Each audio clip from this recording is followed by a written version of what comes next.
Preview।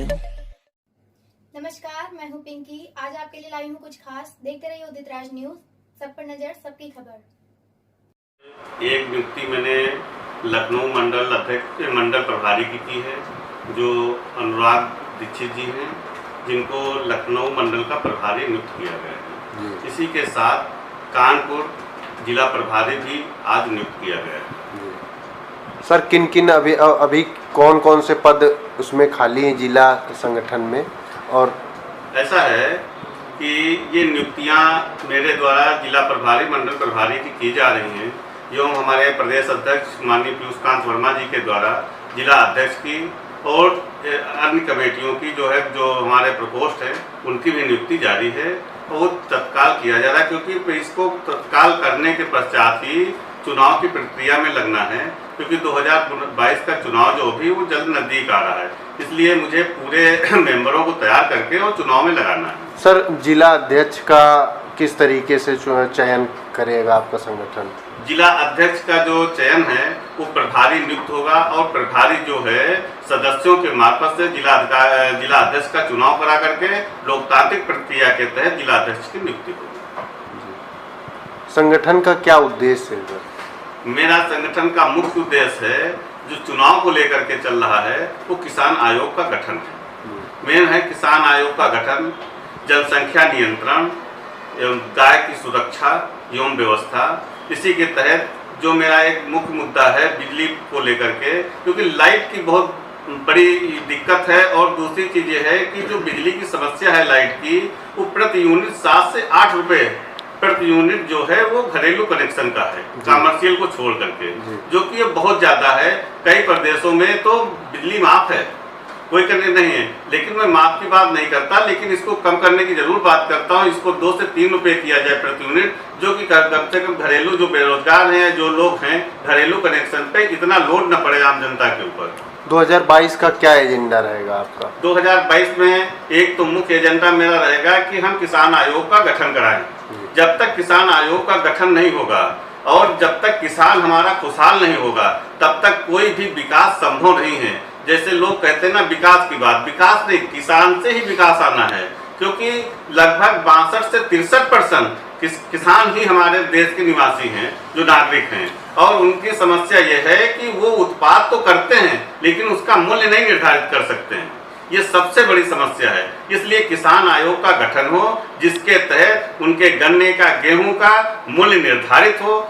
हर चीज का दाम बढ़ता है, डीजल का दाम बढ़ता है, यूरिया का दाम बढ़ता है, डीएपी का दाम बढ़ता है, लेकिन किसान के गेहूं का दाम नहीं बढ़ता है। ये सबसे बड़ी समस्या है। जैसा कि अभी आपने सदस्यता अभियान चलाया था, किन किन जनपदों के लोग आपसे जुड़े? मेरा ये पूरे प्रदेश में सदस्यता अभियान चला है, जिसके तहत बहुत से प्रदेशों में लगभग आज की डेट में 7 से 8 हजार जो है वो हमारे सदस्य निःशुल्क जो है मिसकॉल के माध्यम से ज्वाइन करते हैं। सर इतने कम समय में आपके इतने सदस्य जुड़ गए हैं, क्या तरीका था आपका? कारण ये है कि एक तो ये मिसकॉल के माध्यम से जुड़े हैं, दूसरे बहुत से जिले हमारे हैं जिसमें पहले से भी हमारे जिला अध्यक्ष, जिला प्रभारी नियुक्त हैं। उनको मैंने जैसे ही कन्विंस किया, नंबर पहुंचा, उन्होंने लोगों को जागरूक करके, और सभी जिला अध्यक्ष जो हमारे हैं वो इस मैटर पे मंडल अध्यक्ष लगे हैं कि जितनी जल्दी हो सके लोगों को जागरूक करना और सदस्यता दिलाना। क्या कोरोना काल में एक आपने विशेष विकल्प निकाला है सदस्यता के लिए? जी हाँ, ये तो मैंने उसी समय भी कहा था जिस समय ये टोल फ्री नंबर लॉन्च हुआ था, कि काफ़ी दिक्कत होती थी लोगों के फार्म भरने, उनके रसीद काटना, उसके बाद उस समय भीड़ भी लगती थी। इसलिए उसको डिस्कस रखते हुए ये पार्टी ने ये प्रपोजल निकाला कि क्यों ना मिसकॉल से लोगों को सदस्य के मार्फत जोड़ा जाए। तो उनको मिसकॉल, जैसे ही आप मिसकॉल मिलाएंगे वो आपके पास नंबर, मतलब वो नंबर आ जाता है, और उससे वो सदस्य भी बन जाते हैं और मेरे पास एक डाटा भी उपलब्ध हो जाता है। क्या नंबर है सर? एक टोल फ्री नंबर जो लॉन्च हुआ है, हेल्पलाइन नंबर, वो है 888-22-400-44। इस नंबर को जैसे ही आप मिलाते हैं, एक बार मैं पुनः फिर बोलूँगा हिंदी में, 888-22-400-44। जैसे इस नंबर को आप मिलाएंगे, तुरंत आपके पास एक धन्यवाद का मैसेज आएगा और आप हिंदू महासभा के सदस्य बन जाएंगे। लखनऊ का रहने वाला हूँ। मुझे अखिल भारतीय हिंदू महासभा ने मंडल प्रभारी लखनऊ के रूप में नियुक्त किया है। जिसमें कि 5 जिले हैं: सीतापुर, लखीमपुर, उन्नाव, रायबरेली और इसमें संगठन को बढ़ावा देने के लिए, संगठन को और सक्रिय करने के लिए, संगठन को राजनीतिक रूप से भी सक्रिय करने के लिए कर्मठ व्यक्तियों को जोड़ा जाएगा, जो कि संगठन में तन मन से अपना जुड़ें और संगठन के काम को छोटे से स्तर से लेकर के बहुत बड़े स्तर पर ले जाएं। और हम लोग प्रयास कर रहे हैं, अगल बगल के जिलों में भी जो भी हमारे एक्टिव कार्यकर्ता होंगे उनको जोड़ने का हम प्रयास करेंगे, जिससे कि हमारा संगठन निरंतर ऊंचाइयों पर बढ़ता रहे और आगे के भविष्य को उज्जवल कामना को। आपने अखिल भारत हिंदू महासभा को ही क्यों चुना? इसलिए चुना कि कई राजनीतिक पार्टियां आई, जो हम लोगों का मेन उद्देश्य था कि हिंदुओं के साथ साथ हिंदुओं में सभी जातियों का उत्थान हो, केवल हिंदुओं की बात नहीं हो रही है। जितने भी हिंदुओं से संबंधित जातियां सबके उत्थान के लिए हम प्रयास कर रहे हैं, क्योंकि राजनीतिक पार्टियों ने क्या किया, केवल अपना अपना मुद्दा अपनी अपनी जात को लेकर के वो अपने से हाशिए से परिभाषित करते हैं।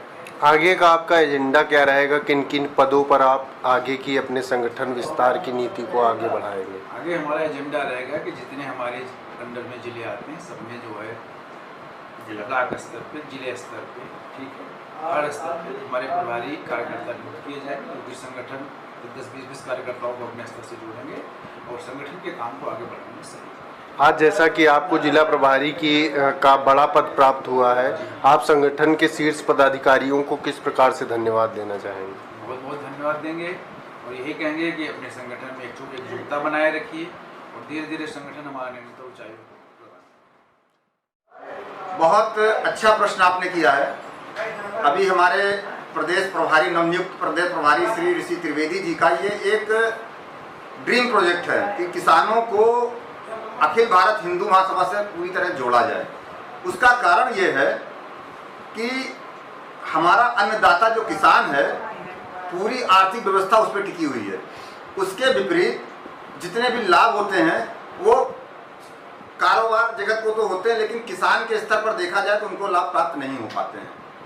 किसान आयोग की अखिल भारत हिंदू महासभा पुरजोर तरीके से मांग कर रहा है। उसका एक कारण ये है कि जो किसानों की समस्याएं हैं जमीनी स्तर पर, वो एक किसान जानता है, ना कि वो मंत्रालय में बैठे लोग। तो जब तक किसान को सीधे तरीके से नहीं जोड़ा जाता है, उनकी सहभागिता को पूरी तरीके से नहीं लिया जाता है, तब तक आप किसानों की ना तो समस्याएं समझ पाएंगे ना दूर कर पाएंगे। इसीलिए किसानों की सीधी सहभागिता को प्राप्त करने के लिए किसान आयोग की आवश्यकता है, जिसके अंतर्गत किसानों की सहभागिता पूर्ण रूप से डायरेक्ट जोड़ी जा सके। और जब भी कभी किसानों से जुड़ी समस्याओं पर बात हो तो किसानों की बात सीधे आनी चाहिए और उसी के आधार पे उसके निराकरण, उनकी समस्याओं के निराकरण पर प्रयास होना चाहिए। क्या आयोग गठन के लिए आपका महासभा जो है कुछ किसी तरीके का आंदोलन वगैरह करेगा? यदि बिल्कुल, देखिए हम लोग जन जागरूकता अभियान बहुत तेजी से करने जा रहे हैं और किसानों के हित के लिए बाकायदा हम लोग इस पर अभियान चलाने जा रहे हैं, जिसके अंतर्गत हर किसान तक पहुंचने का हमारा लक्ष्य है। उसके अंतर्गत हम लोकतांत्रिक व्यवस्था से हमारे प्रदेश प्रभारी ऋषि त्रिवेदी जी एवं प्रदेश अध्यक्ष पीयूषकांत वर्मा जी और हमारे महासचिव श्री अनुपम मिश्रा जी सभी लोग प्लान तैयार कर रहे हैं, जिसके अंतर्गत हम एक लोकतांत्रिक व्यवस्था से टीमों का गठन कर रहे हैं और जो किसानों के बीच में रह करके बहुत जल्दी आपको उनके हित में काम करने लगेंगी। क्या जागरूक करना क्या 2022 में आपकी महासभा की ओर से कोई चुनावी पहल की जाएगी? बिल्कुल, अरे चुनाव आयोग तो चुनाव की पहली है हमारी ना, वो तो पहली मांग है, वो तो जरूर होगी। क्या किसी तरीके से आपके विधानसभा में प्रत्याशी भी उतारे जाएंगे? अरे पूरे प्रदेश में लड़ने जा रहे हैं 2022 में चुनाव हमारे। जी, क्या एजेंडा रहेगा? एजेंडा किसान आयोग है और जनसंख्या नियंत्रण है, एक देश एक शिक्षा, गौ माता का सुरक्षा और सम्मान, ये मुख्य मुद्दों में है। जैसा कि आपकी पार्टी हिंदुओं का साथ, हिंदुओं का विकास, इस तरीके से क्या आगे की क्या एजेंडा रहेगा? क्या केवल हिंदुओं को ही आपकी पार्टी शामिल करेगी अपने संगठन में? जी बिल्कुल, देखिए हिंदुत्व एक विचारधारा है। ये थी हमारी आज की विशेष रिपोर्ट।